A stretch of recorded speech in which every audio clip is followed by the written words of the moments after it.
পশ্চিমবঙ্গের শিক্ষা প্রতিমন্ত্রী তার স্ত্রী তিনি হাই মাদ্রাসার শিক্ষিকা।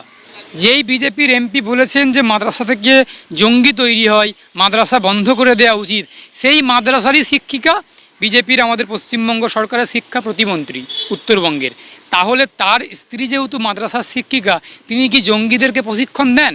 পরোক্ষ কি আমরা এটাই ধরে নেব যে আমাদের শিক্ষা প্রতিমন্ত্রীর স্ত্রী তিনি জঙ্গিদেরকে প্রশিক্ষণ দেন মাদ্রাসাতে? বন্দে মাতরম পুরো গানটা যদি গাওয়া হয়, এই পুরো গানের মধ্যে কয়েকটা লাইন আছে যেই লাইনটা সরাসরি হিন্দু ধর্মের দেবদেবীদেরকে উৎসর্গ করা হয়েছে। এই জায়গাটাতেই বাংলাদেশের সরকার, পাকিস্তানের সরকার, সৌদি আরবের সরকার, যে সমস্ত মুসলিম কান্ট্রিগুলো রয়েছে, আমি জানি না তাদের দেশের সংবিধান কি বলে, এখন সেখানে যদি আল্লাহু আকবার কোরআনটাকে যদি সবার জন্য বাধ্যতামূলক করে দেয়, আমি অ্যাডভোকেট শেখ বাবুলাল, আমি তখনও নিন্দা করব, তখনও বিরোধিতা করব আমার গণতান্ত্রিক, আমার রাষ্ট্রীয় কাঠামোর মধ্যে থেকে। তার কারণ সেই দেশের হিন্দুরা, সেই দেশের খ্রিস্টানরা, তারা কেন ইসলাম ধর্মের মৌলিকতাটাকে বহন করে? বিজেপি সাংসদ জ্যোতির্ময় সিং মাহাতো যিনি এই কথাটা বলেছেন, তার নিজের শিক্ষার অভাব রয়েছে, সুশিক্ষার অভাব রয়েছে। তার কারণ আমরা যদি একটু গবেষণা করে দেখি, আমরা যদি একটু বেশি রিসার্চ করে বা পরিসংখ্যান বা সার্ভে দেখি, তাহলে আমরা দেখতে পাবো যে মাদ্রাসা থেকে পাশ করে একাধিক, বলবো না শতাধিক ছাত্রছাত্রীরা, প্রাক্তনীরা, যারা ডাক্তার হয়েছেন, কেউ ইঞ্জিনিয়ার হয়েছেন, কেউ বিজ্ঞানী হয়েছেন, কেউ আইনজীবী, কেউ বিচারক, এমন আইপিএস আইএএস পর্যন্ত হয়েছে, এমন একাধিক নজির, শতাধিক নজির উদাহরণ ভারতবর্ষ, পশ্চিমবঙ্গের মাটিতে আছে। যিনি একথাটা বলেছেন তিনি বিজেপির সাংসদ। আমরা প্রত্যেকেই জানি যে বিজেপি একটা এমন উগ্র সাম্প্রদায়িক মানসিকতায় বিশ্বাস করে, সাম্প্রদায়িকতার পরিবেশেতেই বিজেপি নামক রাজনৈতিক দলের জন্ম হয়েছে। সুতরাং বিজেপি চিরকাল শুরু থেকে চেষ্টা করে যে সাম্প্রদায়িকতার চর্চার মধ্যে থেকেই নিজেদেরকে লালিত পালিত করতে চাই। সেইখান থেকে দাঁড়িয়ে বিজেপি সাংসদ জ্যোতির্ময় সিং মাহাতো যে মন্তব্যটা করেছেন, এটা সম্পূর্ণ রাজনৈতিক মন্তব্য, উদ্দেশ্য প্রণোদিতভাবে উস্কানিমূলক মন্তব্য করে বাংলার এক শ্রেণীর মানুষকে বেশি উগ্রতার দিকে ঠেলে দেওয়ার চেষ্টা করেছেন।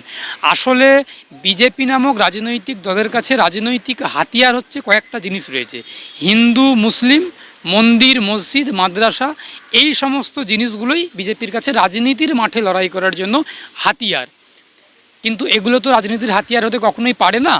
রাজনীতির হাতিয়ার সেগুলোকেই করানো উচিত বা করা উচিত যে মানুষের মৌলিক অধিকার, মানুষের মৌলিক চাহিদা, মৌলিক দাবি কোনগুলো, খাদ্য, বস্ত্র, বাসস্থান, শিক্ষা, স্বাস্থ্য, কর্মসংস্থান, এই যে মানুষের মৌলিক দাবি, মৌলিক চাহিদা, এই জিনিসগুলোকেই আমরা বামপন্থীরা বারবার মানুষের কাছে তুলে ধরতে চাই এবং রাষ্ট্রের কাছে বা সরকারের কাছে দাবি জানাতে চাই। ঠিক বিজেপি সেই জায়গাটাতেই বিরুদ্ধ মত বা বিরোধিতা করে এবং বিরোধী পথে হাঁটতে চাই। এই সাম্প্রদায়িক উস্কানিমূলক মন্তব্য করে বাংলার মানুষের আদতে কোনো রকম কোনো উন্নতি, কোনো প্রগতি হবে না বলে আমরা বিশ্বাস করি এবং এটা হওয়া উচিতও নয়, হবেও না, এটাই বাস্তবতা। এখন বিজেপির সাংসদ জ্যোতির্ময় সিং মাহাতো যে মন্তব্যটা করেছেন, এই মন্তব্যের মধ্যে 100% সাম্প্রদায়িকতা রয়েছে, 100% রাজনীতির অপচেষ্টা রয়েছে, রাজনৈতিক ষড়যন্ত্র রয়েছে। আমাদের পশ্চিমবঙ্গের শিক্ষা প্রতিমন্ত্রী তার স্ত্রী তিনি হাই মাদ্রাসার শিক্ষিকা। যেই বিজেপির এমপি বলেছেন যে মাদ্রাসা থেকে জঙ্গি তৈরি হয়, মাদ্রাসা বন্ধ করে দেওয়া উচিত, সেই মাদ্রাসারই শিক্ষিকা বিজেপির আমাদের পশ্চিমবঙ্গ সরকারের শিক্ষা প্রতিমন্ত্রী উত্তরবঙ্গের। তাহলে তার স্ত্রী যেহেতু মাদ্রাসার শিক্ষিকা, তিনি কি জঙ্গিদেরকে প্রশিক্ষণ দেন? পরোক্ষ কি আমরা এটাই ধরে নেব যে আমাদের শিক্ষা প্রতিমন্ত্রীর স্ত্রী তিনি জঙ্গিদেরকে প্রশিক্ষণ দেন মাদ্রাসাতে? তা তো না, সেটা তো কখনোই না। মাদ্রাসা, হাই মাদ্রাসাতে শিক্ষা দেওয়া হয়, বিজ্ঞানের চর্চা হয়, ইতিহাসের চর্চা হয়, ভূগোল নিয়ে গবেষণা হয়, পড়াশুনো হয়, সমাজতত্ত্ব নিয়ে পড়াশুনো হয়, রাষ্ট্রবিজ্ঞানের পড়াশুনো হয়, পাশাপাশি থিওলজি, ধর্মশাস্ত্র, মুসলিম ধর্মশাস্ত্র আলোচনা হয়, পড়া হয়, গবেষণা হয়। তো সংবিধান স্বীকৃত মৌলিক অধিকারের মধ্যে পড়ে। আমাদের সংবিধান তো নাগরিককে পছন্দ মতো ধর্ম পালন করা, নিজের পছন্দ মতো ধর্ম প্রচার করা, নিজের পছন্দের ধর্ম প্র্যাকটিস করা, প্রসার করা, শিক্ষা প্রতিষ্ঠান, ধর্মীয় শিক্ষা প্রতিষ্ঠানগুলো করার এই অধিকার তো আমার সংবিধান আমাকে আপনাকে সবাইকে দিয়েছে, করতে পারেন। আসলে বিজেপি সংবিধানে বিশ্বাস করে না, বিজেপি গণতন্ত্রে বিশ্বাস করে না, বিজেপি সমাজতন্ত্রে বিশ্বাস করে না। আমরা বামপন্থীরা বিজেপির বিরুদ্ধে গণতান্ত্রিকভাবে, শান্তিপূর্ণভাবে, এই সমস্ত কিছুর বিরুদ্ধে, এই সাম্প্রদায়িকতার বিরুদ্ধে, ধর্মীয় বিভাজনের বিরুদ্ধে, স্বৈরতন্ত্রের বিরুদ্ধে, ফ্যাসিবাদের বিরুদ্ধে আমরা গণতান্ত্রিকভাবে, শান্তিপূর্ণভাবে বাংলার মানুষকে একসঙ্গে সংঘবদ্ধভাবে রাস্তাতে লড়ছি।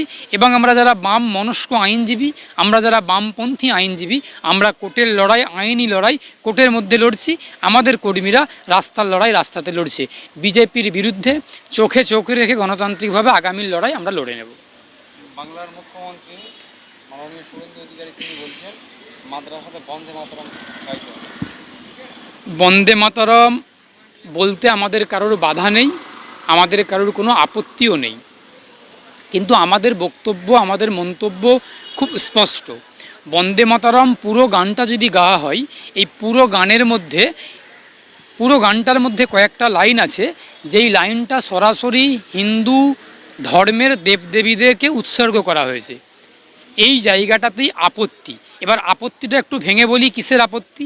হিন্দু দেবদেবীদের প্রতি কোনো আপত্তি, কোনো বিরুদ্ধ, কোনো রকম রাগ, ক্ষোভ, কোনো বিদ্বেষ নেই। আমি একজন মুসলিম সম্প্রদায়ভুক্ত মানুষ, অ্যাডভোকেট এস.কে. বাবুলাল। আমি যেমন আমার ধর্মটা প্র্যাকটিস করি, আমার ধর্মটা পালন করি, আবার আমি অন্য ধর্মকে শ্রদ্ধা করি, সম্মান করি। হিন্দু ধর্মের প্রতি আমার শ্রদ্ধা রয়েছে, আমার সম্মান রয়েছে, কিন্তু মুসলিম ধর্মের প্রতি আমার বিশ্বাস রয়েছে। কিন্তু আমি যদি ইসলাম ধর্মে বিশ্বাস করি, আমি যেমন ইসলামটাকে সবার উপর চাপিয়ে দিতে পারি না। আমি যদি মনে করি যে আল্লাহু আকবার শব্দের মধ্যে ইসলাম ধর্মের মৌল কথা লুকিয়ে আছে, লা ইলাহা ইল্লাল্লাহ মুহাম্মাদুর রাসূলুল্লাহ সাল্লাল্লাহু আলাইহি ওয়াসাল্লাম, এই শব্দের মধ্যে ইসলাম ধর্মের মৌল কথা জড়িয়ে আছে, তাহলে আমি তো সেই শব্দটাকে সবার মধ্যে চাপিয়ে দিতে পারি না। আজকে যদি বাংলাদেশের সরকার, পাকিস্তানের সরকার, সৌদি আরবের সরকার, যে সমস্ত মুসলিম কান্ট্রিগুলো রয়েছে, আমি জানি না তাদের দেশের সংবিধান কি বলে, এখন সেখানে যদি আল্লাহু আকবার কোরআনটাকে যদি সবার জন্য বাধ্যতামূলক করে দেয়, আমি অ্যাডভোকেট শেখ বাবুলাল, আমি তখনও নিন্দা করব, তখনও বিরোধিতা করব আমার গণতান্ত্রিক, আমার রাষ্ট্রীয় কাঠামোর মধ্যে থেকে। তার কারণ সেই দেশের হিন্দুরা, সেই দেশের খ্রিস্টানরা, তারা কেন ইসলাম ধর্মের মৌল কথাটাকে বহন করে যাবে? ঠিক একইভাবে আমি আমার দেশের মধ্যে থেকে আমার সংবিধানকে মেনে বলতে চাই যে যেই কবিতার প্রত্যেকটা লাইনের মধ্যে কোথাও যখন কোনো একটা লাইনে যখন হিন্দু দেবদেবীদেরকে উৎসর্গ করা হচ্ছে, তাহলে সেই শব্দগুলো বলা মানে আমার হিন্দু ধর্মের দেবদেবীদের প্রতি একটা বিশ্বাস জন্মানোর কথা বলা হচ্ছে। তো আমার যখন ইসলাম ধর্ম তো দেবদেবীদের কথা বলেনি, ইসলাম ধর্ম দেবদেবীদেরকে শ্রদ্ধা সম্পূর্ণ, অন্য ধর্মকে সম্মান জানানোর কথা, শ্রদ্ধা জানানোর কথা বলা আছে। সুতরাং সেই জায়গাটাতেই আপত্তি, সেই জায়গাটাতেই বিরোধ। এটা আগামী দিনে মামলা হবে, মামলা হয়েওছে। সুতরাং দেখা যাক আগামী দিনে কি হয়।